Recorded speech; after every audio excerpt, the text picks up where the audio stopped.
Baiklah, eh, Assalamualaikum. Kami dari kelompok 4 untuk materi aplikasi akan membawakan materi tentang aplikasi berupa games. Silakan slide-nya.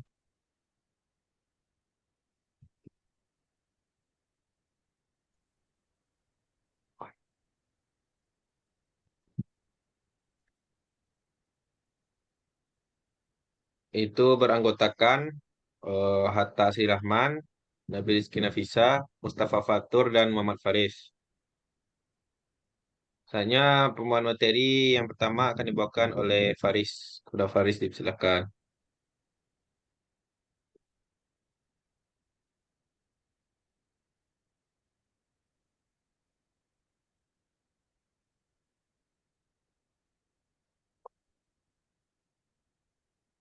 Baiklah, saya akan menjelaskan pertama yaitu apa itu aplikasi. Aplikasi juga disebut sebagai program aplikasi perangkat lunak, adalah paket perangkat komputer yang menjalankan fungsi tertentu yang langsung untuk penggunaan akhir atau dalam beberapa kasus aplikasi lain. Suatu aplikasi dapat berdiri sendiri atau oleh sekelompok program. Program adalah sekumpulan operasi yang menjalankan aplikasi untuk pengguna. Lanjut.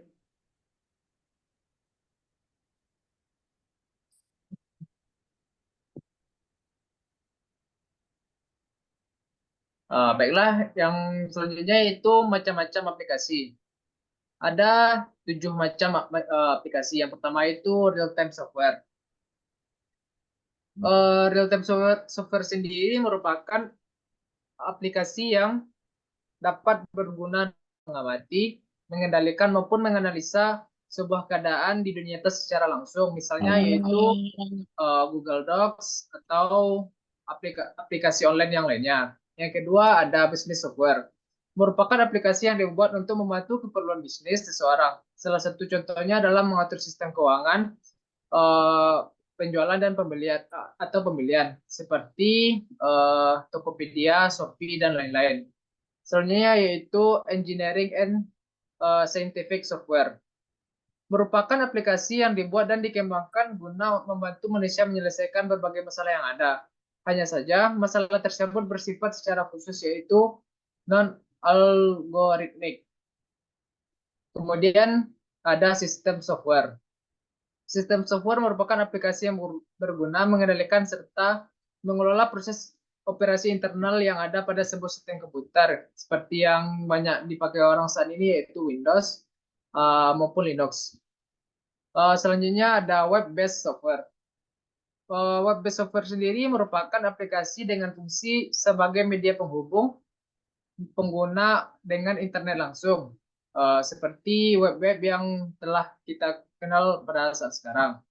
Kemudian ada personal computer software yang merupakan aplikasi yang dapat digunakan pengguna resmi maupun pengguna pribadi. Ini seperti aplikasi yang ada pada komputer.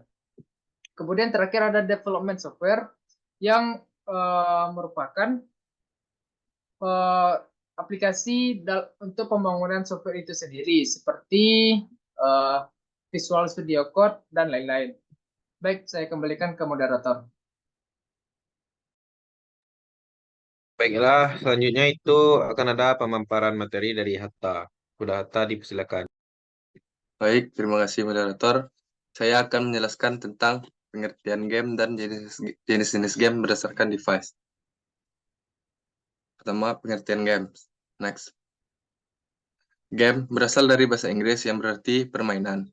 Game atau permainan secara umum adalah suatu media yang digunakan untuk tujuan hiburan, di mana para pemainnya melakukan kegiatan yang berguna untuk mencapai tujuan tertentu, yang biasanya dapat dilakukan secara sendiri atau single player, dan lebih dari satu pemain atau multiplayer. Next.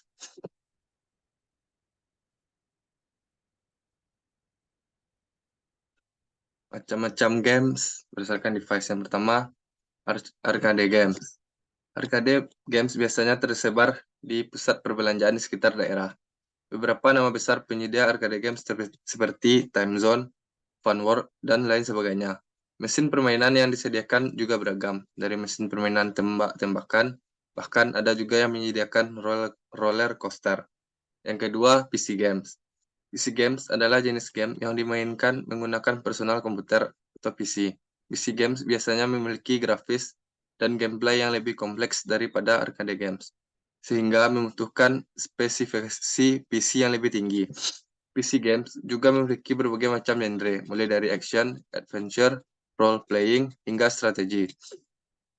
Selanjutnya, next.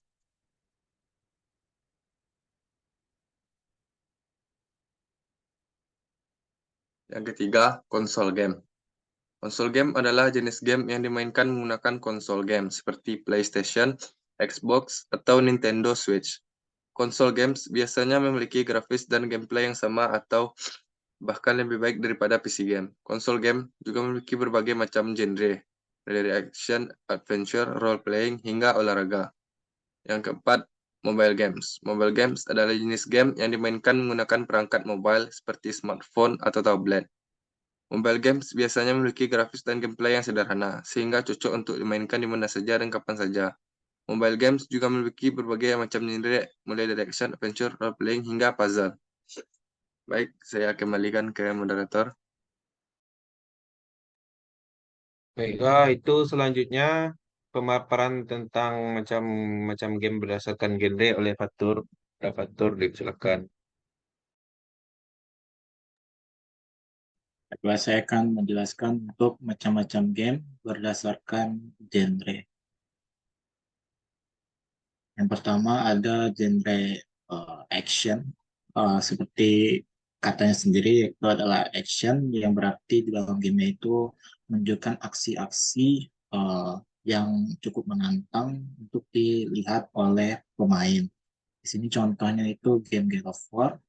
Kemudian ada game fighting games, yaitu adalah game yang menunjukkan hampir sama, yaitu aksi, tapi ini dalam ranah lingkup yang hanya pertarungan di suatu tempat saja.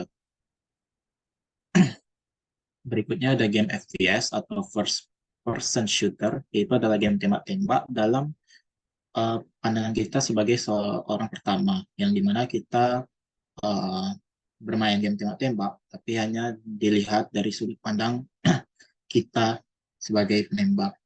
Yang berikutnya ada TPS, yaitu third person shooter. Bedanya dengan first person shooter adalah TPS ini diambil dari sudut pandang orang ketiga, alias kita bisa melihat sekeliling dari ruangan game itu.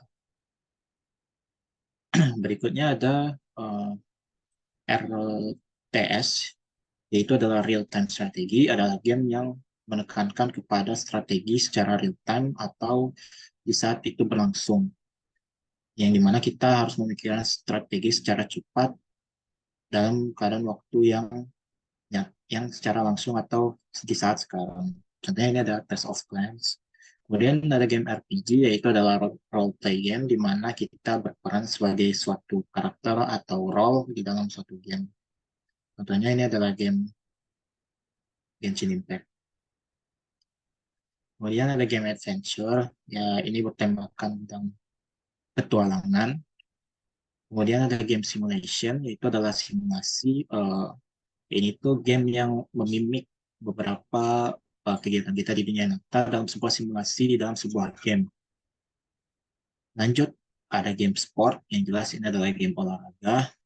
Game sport ini mereplika kembali olahraga itu ke dalam bentuk sebuah game yang bisa langsung dimainkan secara digital. Kemudian ada yang terakhir, itu adalah racing, yaitu adalah game balapan, biasanya balapan mobil atau bisa juga balapan motor, sepeda mungkin, dan sejenisnya yang bertemakan balapan. Lanjut, saya akan menjelaskan tentang manfaat dari game. Yang pertama adalah meningkatkan kreativitas.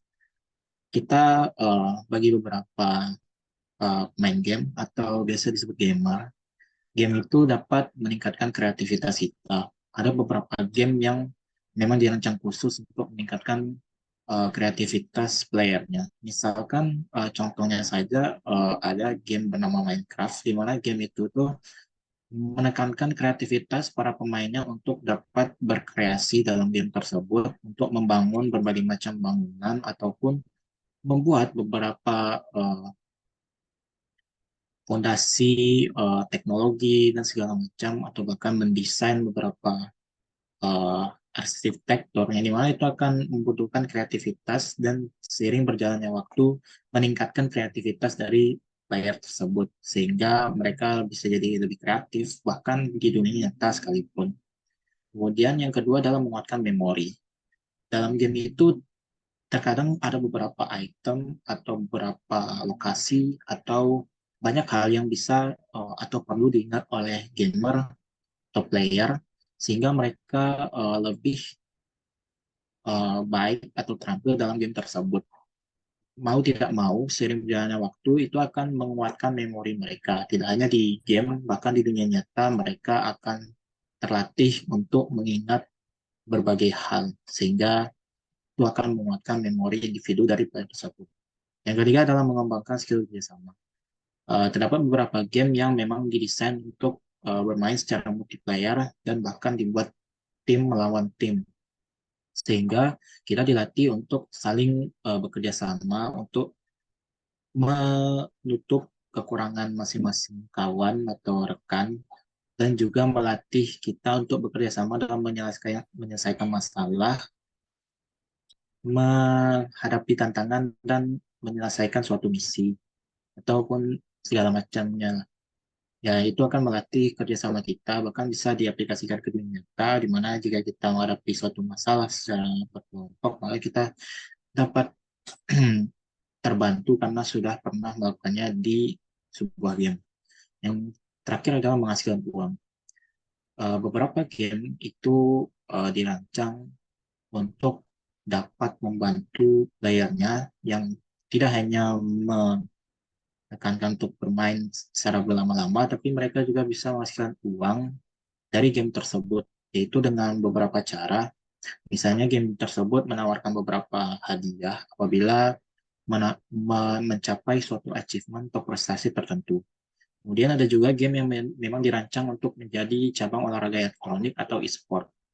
Kita semua tahu ada beberapa e-sport yang sangat terkenal di Indonesia, misalkan saja Mobile Legends dan PUBG Mobile, di mana para playernya yang sudah uh, menjadi lebih fokus gitu ya, menekankan skill mereka, mereka itu bisa menjadi seorang profesional gamer sehingga mereka itu dibayar dan setiap kali mereka menjuarai suatu kompetisi, mereka mendapatkan hadiah yang nilainya tidak sedikit. Mungkin sekian penjelasan dari saya mengenai macam-macam game dan genre dan juga manfaat game. Saya kembalikan kepada moderator. Baiklah, untuk materi selanjutnya saya akan memaparkannya. Tolong untuk Fatur next slide.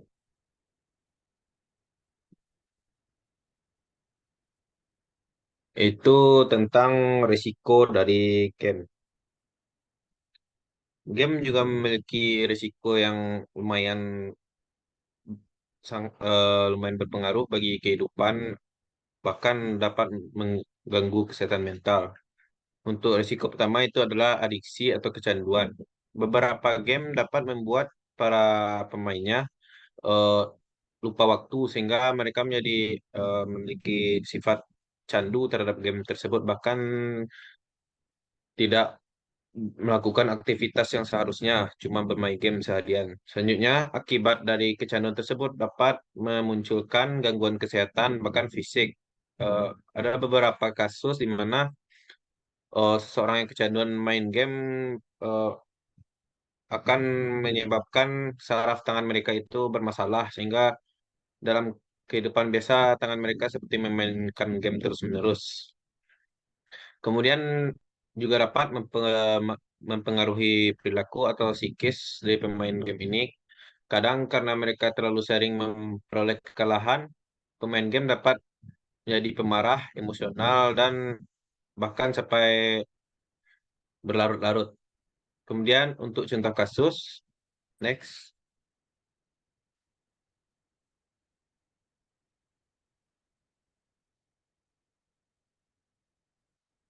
Pertama itu ada kasus yang positif. Bagi gamer yang memanfaatkan game dengan cara yang benar, mereka biasanya melakukan live streaming untuk menghasilkan uang mereka, uang dari game. Kemudian beberapa strategi itu dapat meningkatkan keterampilan pada anak-anak bahkan remaja gitu. Next,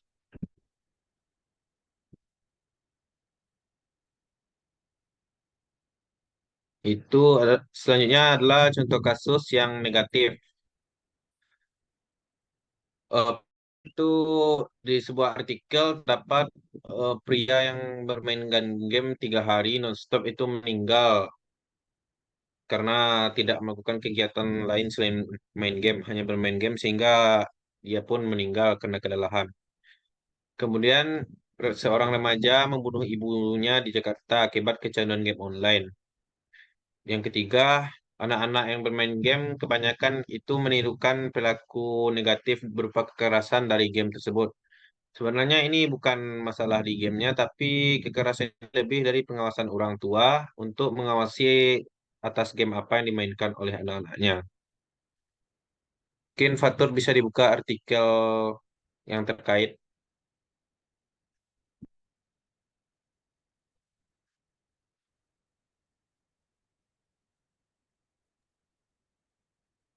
Sebelumnya ini share screen-nya diubah dulu.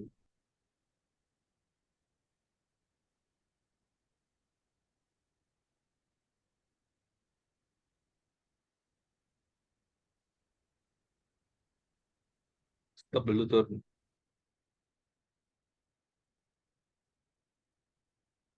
Ya, ini stop dulu.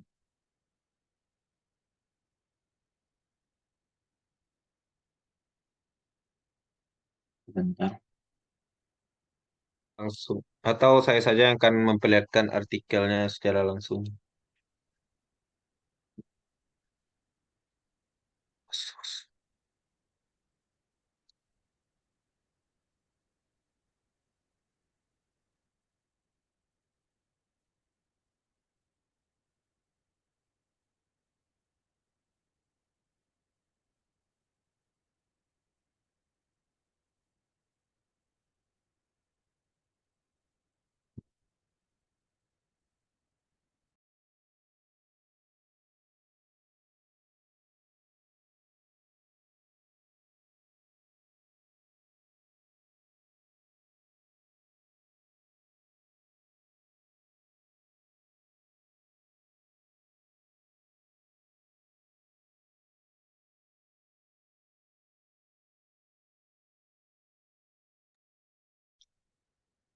Nah, di sini terdapat beberapa artikel perihal pertama itu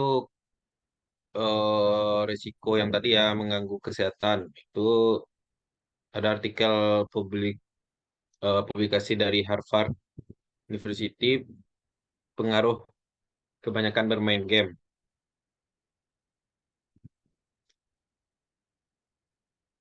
Kemudian beberapa contoh kasus yang positif tadi juga ada dipublikasi di beberapa artikel, bisa dibaca ini judulnya. Kemudian yang menghasilkan uang juga terdapat beritanya. Contohnya ini Kenny Severdew yang menghasilkan 360.000 dolar hanya dengan bermain game. Kemudian untuk contoh kasus negatif itu tadi seorang pria di Taiwan yang meninggal setelah 3 hari bermain game tanpa henti. Nah, bahkan dilihat di CCTV dia tidak ada berhenti sama sekali bermain game dan mengalami bukan berhenti tapi hanya sedikit bergerak, cuman bermain game saja. Sekian presentasi dari kelompok 4 untuk materi aplikasi. Kalau ada kesalahan mungkin boleh dimaafkan. Terima kasih.